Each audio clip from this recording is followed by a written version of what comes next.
достар, пиццаны дәмін көріп отырмын. Жаңа ғана жасадым. Сочный, мощный. Жасалу жолымен бөлісейін. Бізге ең алдымен салмасына қызанақ қажет болады. 4 бұрыштап турап аласыздар.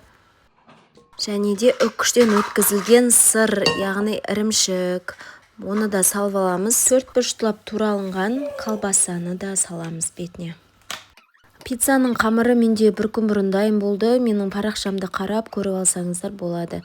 Әрі қарай осылай көтерілген қамырды дөңгелектеп аламыз. Жаңағы салмамызға 2 жұмыртқаны салып аламыз. Оны араластырып алғаннан кейін дайын тұрған пиццаның қамырына майонез бен кетчупты араластырып осылай видеодағыдай жасасаңыздар болады.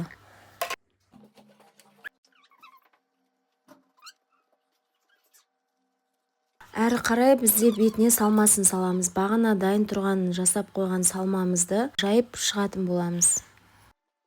Міне біздің пиццамыз дайын болды. Жасап көріңіздер. Жасалу жолы өте оңай және де дәмді болып шығады.